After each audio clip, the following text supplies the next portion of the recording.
Mesdames, Messieurs, bonjour, bienvenue. Merci d'abord à tous qui nous suivez particulièrement nombreux en ligne dans cette édition 100% digital ou presse, mais résolument 1000% optimiste. On va voir qu'on rayonne ici en France et même parfois au-delà de nos frontières. Ce qui est sûr, c'est qu'il y aura un avant et un après la crise que nous vivons. C'est en substance ce que disait le président de la République. Mais quel après? C'est la question. Face à la feuille blanche qui nous est tendue, charge à nous d'écrire l'avenir, je vous propose donc de découvrir maintenant l'avenir selon nos intervenants de cette table ronde autour de la thématique de la transition énergétique en Île-de-France. Et pour en parler, j'ouvre le bal avec Alexandra Dublanche. Bonjour. Bonjour. Alexandra, vous êtes vice-présidente à la région Île-de-France. Et en un mot, quel est l'enjeu? Qu'est-ce qu'on fait à la région? En un mot, c'est un peu difficile. Nous, ce qu'on a essayé de faire pendant cette crise, c'est tout d'abord d'être réactif et de déployer des dispositifs pour accompagner les entreprises pour qu'elles déjà elles survivent et ensuite qu'elles continuent à prospérer. Et tout en continuant nos dispositifs habituels, dont de certains entrepreneurs qui vont s'exprimer ont bénéficié, que ce soit des aides PME qui aident majoritairement à une transition numérique ou écologique, et on va le voir dans des exemples très concrets, que ce soit avec de l'innovation également, là aussi certains d'entre vous en ont bénéficié, et on croit beaucoup dans l'innovation pour répondre aux enjeux écologiques. On n'est pas avec Valérie Pécresse très dans l'écologie qui interdit, qui taxe. On est plutôt dans l'écologie incitative qui soit accessible à tous aussi. Ça, c'est important parce que c'est bien l'écologie accessible à une certaine élite qui a les moyens. Mais on est dans une région qui est certes la première région économique d'Europe, mais qui est aussi une région très diverse, avec des territoires très variés, voilà, qui va de la Seine-et-Marne à Paris. Et moi, je suis aussi élue de Grande Couronne, donc on y est très, très attaché avec Valérie Pécresse. Et aussi en termes de mixité sociale. Et donc, pour nous, l'écologie, voilà, c'est aider à aller dans l'innovation et les entrepreneurs vont être vraiment à la manœuvre pour mener cette transition écologique. Donc, il y a les dispositifs habituels. Et ensuite, là, on vient de sortir de 2 jours de COP régionale où on a eu des débats passionnants. Et on va investir 10 milliards dans cette transition écologique. Donc, c'est par les transports, qui est une compétence majeure régionale. C'est dans tous les domaines de la région. Maintenant, il y aura ça fait déjà quelques années qu'on y travaille, 1 euro sur 2 de dépenses publiques qui contribuent à la transition énergétique. Merci, très clair. Et je me tourne vers Éric Verset, vous êtes directeur du réseau Île-de-France chez BPI-France, en lien avec la région, j'imagine, pour répondre à la crise, à l'urgence qu'on a vécue et pour préparer aussi la suite. Et on va parler d'avenir. Merci. Bon, d'abord, je voulais remercier Sophie, Christine, David d'avoir accepté de venir témoigner, c'est sympa. Et on est vraiment très très heureux. Et moi le premier parce que je viens d'arriver et je viens de prendre mes fonctions. Donc ça me permet aussi de faire connaissance avec l'entrepreneuriat C'est un beau baptême. C'est un très beau baptême. Et merci Alexandra. Et je voulais d'ailleurs, avant de parler du plan climat qui va nous occuper, je voulais vraiment remercier, tirer un coup de chapeau à la région parce que moi j'ai regardé ça de loin, d'avant d'arriver et je le vis maintenant de tous les jours et je l'entends à travers la parole des chefs d'entreprise et des fédérations professionnelles que je rencontre. Tous saluent l'investissement de la région et grâce à la région et grâce aux dotations qu'elle nous a confiées, on avait déjà un partenariat puissant. Et on l'a encore rendu plus puissant encore pendant cette crise. On a accompagné des milliers d'entreprises. Le pré-rebond qui est un peu le fer de 300 millions grâce à la BPI qu'on arrive à octroyer avec les financements régions sur le pré-rebond, effectivement. Absolument. Et c'est quand même presque 5000 TPE franciliennes qui ont été touchées grâce à ça. C'est que tout cet accompagnement, il sert aussi d'effet de levier, j'imagine, derrière? Bien sûr, il sert d'effet de levier parce que derrière ça, on entraîne... D'ailleurs, d'abord, il y a un effet de levier entre le denier public et l'action de BPI-France. Et puis en plus, il y a un effet d'entraînement auprès de toute la place bancaire qui nous accompagne et qui, bien sûr, est très présente dans la gestion de cette crise. Voilà, ça, c'était un mot sur le partenariat avec la région. Sur le climat, en quelques mots, on n'a plus besoin de convaincre qui que ce soit sur l'urgence climatique. Nous, on a la même vision que la région sur le sujet. Pour nous, l'entreprise, ce n'est pas l'ennemi du climat, bien au contraire. C'est l'acteur principal qui va aider à la transformation de tout ce qui nous attend. Et c'est ce qui nous a fait donner envie de produire un plan climat puissant, volontariste et optimiste. Voilà. C'est quoi un plan climat? Pour les entrepreneurs qui nous suivent, ça veut dire quoi pour eux? En quelques mots, c'est 4 grands axes pour BPI-France. Le premier, c'est sur la partie financement, parce qu'on sait que travailler la transition énergétique, ça a un coût, et ça peut être un frein pour l'entrepreneur, eh ben, on va déployer des offres, dont l'offre un peu tête de gondole sera le prêt vert qu'on a travaillé d'ailleurs avec nos amis de l'ADEME et qui va être un produit long sur 10 ans, sans garantie et qui va permettre de financer tous les besoins immatériels liés à la transition. Ça, c'est le premier point, la partie financement. La deuxième, c'est la partie innovation. On en parle beaucoup. Effectivement, il y a beaucoup de boîtes qui innovent dans le sujet de la transition et on s'en porte très, très, très bien. Et là, on va doubler nos capacités pour intervenir auprès de la Green Tech. Le troisième axe, c'est les fonds propres. Parce que c'est bien aussi de mettre un peu de sous en equity, un peu de sous en haut de bilan. Et là, on a deux fonds puissants qu'on remet au goût du jour. C'est le fonds énergie, environnement et Ecotech. Et puis, on a le quatrième axe, qui est peut-être le plus important de tous, c'est l'accompagnement. On va prendre un peu la main aussi de quelques dirigeants qui ont besoin d'être accompagnés dans cette transition à travers deux axes qui nous semblent les plus importants. D'abord, un diag écoflux, on l'appelle le diag écoflux. En gros, on va mettre à disposition des entreprises une multitude de professionnels pour travailler la baisse de consommation d'énergie, de l'eau, des déchets, des matières, pendant 12 mois. Voilà, et on va accompagner cette stratégie à leur côté, notamment grâce à l'ADEME aussi, qui va nous aider à trouver les bons intermédiaires. Et puis le VTE, j'en parle parce que c'est hyper important, le volontariat territorial en entreprise, c'est le VIE à la française. Et le VTE vert, où on met en connexion, voilà, comme ça, des étudiants qui ont envie d'accompagner cette démarche, et puis des patrons qui pourront là avoir une ressource pas très chère et plutôt sympa, quoi. Alors justement, les patrons, les entrepreneurs, on va leur donner la parole, mais pour conclure, si vous deviez compléter la phrase suivante, face à la crise, à la région Île-de-France, nous nous efforçons d'être le plus agile et efficace possible pour relever ces défis auprès des entreprises. Merci Alexandra Dublanche. Éric Verset, face à la crise chez BPI, nous allons jouer encore plus collectif. Voilà, c'est ce que la crise nous aura appris et on va accompagner la suite tous ensemble. Eh bien merci. La suite, elle se fera aussi avec nos entrepreneurs. D'abord avec nos entrepreneurs, je vous propose de les accueillir. Ils nous rejoignent sur scène. Nous accueillons donc, je profite de votre venue pour vous annoncer Sophie Chenel, que vous êtes directrice générale des procédés Chenel. On va bien évidemment en dire un mot. David Mézeray, vous êtes PDG chez Fornells. Et enfin, Christine Guinbretière, vous êtes la présidente d'Upcycléa. On va se décaler légèrement. Bonjour à tous. Alors, je vais vous proposer de vous partager les micros. Hop, tenez. Et vous en avez un juste ici. Christine. Alors, Christine, je démarre avec vous pour faire connaissance avec le public dans la salle, pour faire connaissance avec le public digital. Upcycléa, qu'est-ce que c'est ? Alors nous sommes partis d'un constat il y a déjà près de 4 ans qu'en fait l'ensemble de l'empreinte carbone d'un bâtiment vient des produits qui rentrent dans le bâtiment. Ça veut dire qu'il faut agir dès la conception. Alors lorsque vous agissez dès la conception du bâtiment en choisissant les bons produits, puis en assurant le suivi de la vie de ces produits dans le bâtiment, eh bien vous voyez que vous avez besoin d'un logiciel pour suivre la vie de l'ensemble des composants, sachant qu'en plus, 75% des composants d'un bâtiment sont changés jusqu'à 8 fois pendant la durée de vie d'un bâtiment. En fait, un bâtiment, ce n'est pas du tout fixe. Un bâtiment, c'est un métabolisme très lent.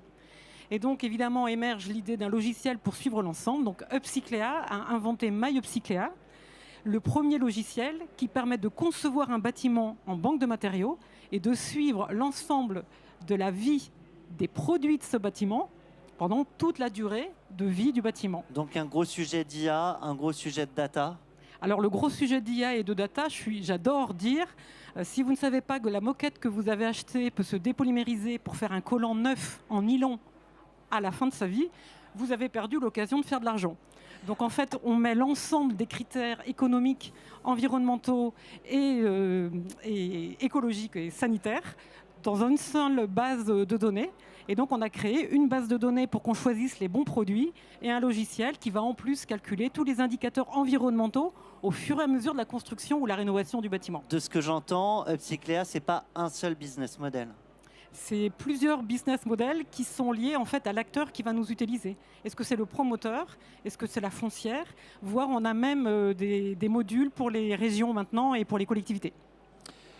En un mot, dans le cadre de votre développement, on parle d'un projet ambitieux. Oui. J'imagine aussi qu'il nécessite un certain nombre de financements. Oui. Quel accompagnement vous êtes allé chercher ? Alors, on a eu la chance d'être accompagné par InnovUp Expérimentation Île-de-France en deuxième année de notre développement. Et puis, on a été lauréat du programme Investissement d'avenir en 2018, ce qui nous a permis aussi de continuer à développer notre IA. Et puis, on recherche activement maintenant la troisième partie pour pouvoir passer de l'IA symbolique à l'IA statistique. Il nous faut 2 ans de données pour pouvoir finaliser, mais chemin faisant, on a déjà des abonnés assez prestigieux. On parle d'avenir, hein, la transition énergétique, écologique, c'est sur les décennies, les siècles à venir. Tout à fait. L'avenir de Psycléa, c'est quoi? Quelles sont les prochaines marches qu'il va vous falloir franchir et quels sont les défis là, quotidiens que vous êtes en train d'affronter? Alors déjà, la crise Covid a amené à une grosse prise de conscience. Et donc, on voit des acteurs qui n'étaient pas si intéressés que ça il y a 1 an, qui le sont absolument maintenant. Ça, c'est la bonne nouvelle. Alors, nous, c'est pour ça qu'on est assez positif par rapport à ce qui est en train de se passer, ce qui est un vrai changement. Deuxièmement, on s'est développé nativement en anglais et on est traduit maintenant en plusieurs langues. Et donc, on est actuellement en test en Californie et au Benelux. Et donc, l'avenir de Psycléa, d'ici 2 ans, on aura des bureaux dans plusieurs pays européens et aux États-Unis. Donc, la fameuse relance dont on parle ici toute la journée, elle se fait aussi, évidemment, à l'international. Exactement. Un mot avec Sophie Chenel, plus qu'un mot d'ailleurs. On va parler de votre entreprise, les procédés Chenel. En quoi, quand on parle de cette thématique, la transition énergétique, vous y répondez?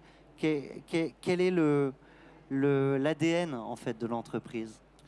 Alors nous, on recherche toujours en fait l'amélioration constante des process. On a été capable depuis 126 ans de transformer beaucoup de choses, de créer beaucoup de choses. Notamment, on fait des murs en papier maintenant.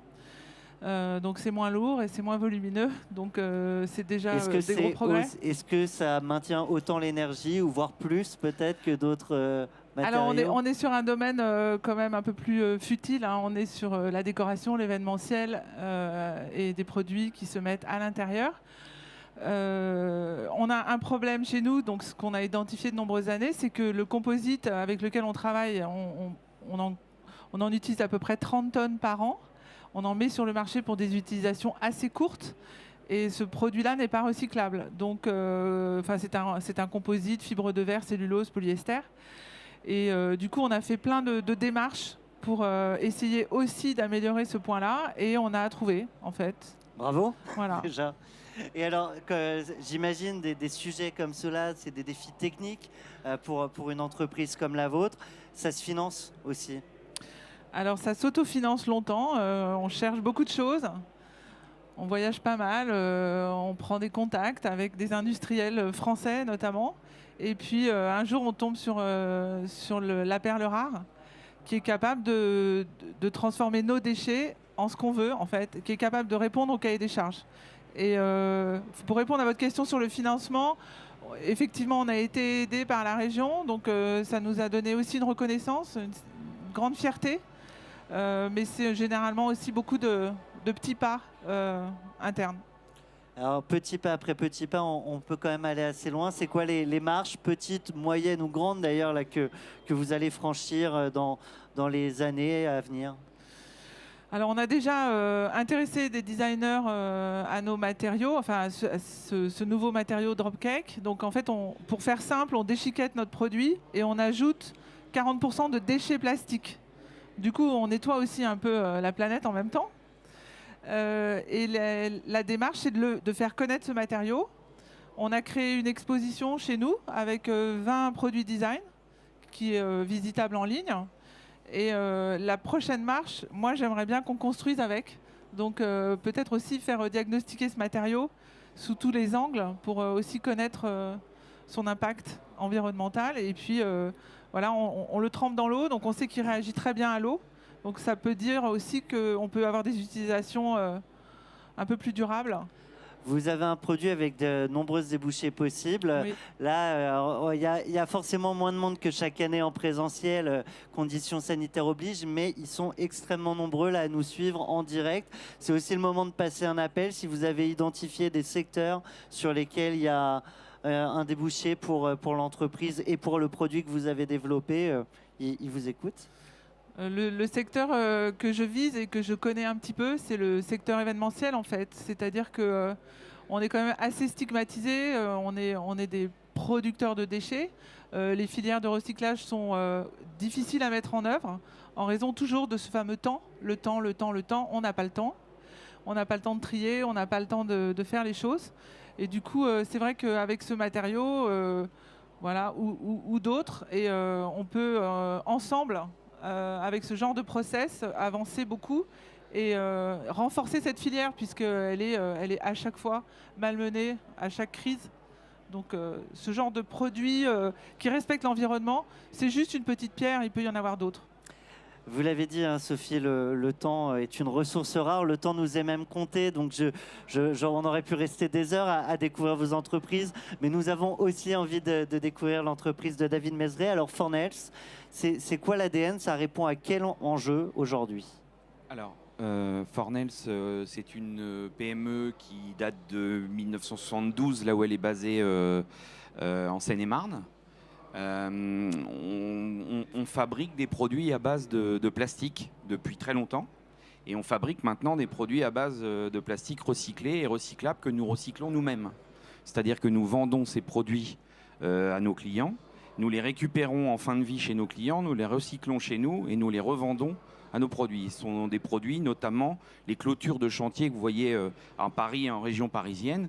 Tous ces produits, enfin pour ce qui concerne les nôtres, puisqu'ils sont pas en acier, ils sont en matière plastique recyclée, sont fabriqués en Seine-et-Marne et sont consommés en région parisienne ou même dans Paris.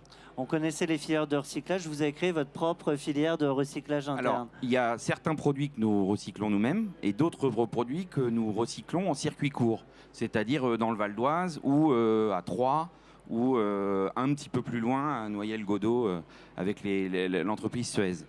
C'est quoi le défi pour une entreprise comme la vôtre de changer le modèle, de le faire évoluer comme ça au fil des années? Il y a deux défis. Il y a le fait de produire plus propre, le fait de produire moins cher, hein, parce que quand on maîtrise ce circuit court, on arrive à faire des économies sur les approvisionnements de matière, de maîtriser aussi ce que nous mettons dans nos machines, donc de savoir ce qu'on est en train de faire. Et puis aussi, il y a un deuxième défi qui est un changement de business model, c'est-à-dire de passer plus de la fabrication à du réemploi. Ça illustre ce que disait Alexandra Dublanche, hein, qu'on peut faire de l'écologie avec cette envie d'aller chercher de la croissance et d'arriver finalement à des produits qui peuvent même être encore plus compétitifs. Un mot sur la suite, pareil, je vais vous poser finalement la même question, mais les prochaines étapes pour l'entreprise, quelles sont-elles? Alors, nous avons été beaucoup aidés depuis 3-4 ans, donc par la région Île-de-France notamment, par les dispositifs de l'ADEME, Orplast 1, Orplast 2, Orplast 3. Pour ce qui nous concerne, on a été awardé pour les 3. On est aussi aidé par un accélérateur, l'accélérateur de la BPI. Et donc tout ça nous amène à développer des produits à partir de gisements. C'est-à-dire qu'on réfléchit un peu différemment, on connaît le besoin des clients parce qu'il n'est pas nouveau. C'est quelque chose qu'on maîtrise bien et on va aller chercher les gisements qui sont disponibles dans nos métiers pour les matières qu'on sait transformer. Et à partir de ces gisements, on va concevoir des nouveaux produits. Donc ça, c'est ce qu'on est en train de faire. On développe on adresse des nouveaux gisements, on achète des nouvelles machines et on développe des nouveaux produits. David Mézeray, vous l'avez dit, la conscience, elle n'est pas née pendant le confinement hein, chez Fornels. Malgré tout, ce sujet-là, je pense, dont tout le monde aujourd'hui a conscience en tant que citoyen, mais aussi comme entrepreneur, est-ce qu'elle facilite les échanges que vous pouvez avoir avec des donneurs d'ordre, des acheteurs potentiels? Alors pour le moment, je dois dire que c'est pas encore bien rentré dans la tête de tous les décideurs. Je vais le dire comme nous on le vit. D'accord, mais c'est vrai que ça y vient très facilement. Par contre, nos clients, eux, donc pas ceux qui font les cahiers des charges, les normes, etc., mais nos clients ont bien compris l'objectif, puisque ils ont des coûts de mise en décharge qui augmentent, et je pense que c'est plutôt une bonne nouvelle. Et donc, ils ont tendance, quand nous, on passe pour récupérer, et pour certains produits, on paye même nos clients, pour récupérer des choses et reproduire. Donc les clients commencent à bien le comprendre. Je vous propose de finir sur le tour de table avec la même phrase à compléter et à partager haut et fort au public. Face à la crise, nous concevons des produits plus propres en circuit court et nous maîtrisons la durée de vie et le cycle de vie de nos produits. Sophie. nous innovons. Et chez Epsicléa, Chez Epsicléa, on est extrêmement positif parce qu'en fait ici, on est vraiment un exemple de toute l'innovation qui existe. Et finalement, c'était ce qui manquait. Et avec notre logiciel, on est capable de mettre tout ça en musique. Donc on sait maintenant que c'est positif. Donc on y va. et on voit qu'il y a du concret. Bravo, merci à vous. Je pense qu'on peut vous applaudir. Et quant à nous, on poursuit notre tour de France, des entrepreneurs, des régions et d'optimisme. Dans quelques instants, on se retrouve juste après la pause déjeuner à 14h tapante. Merci à tous.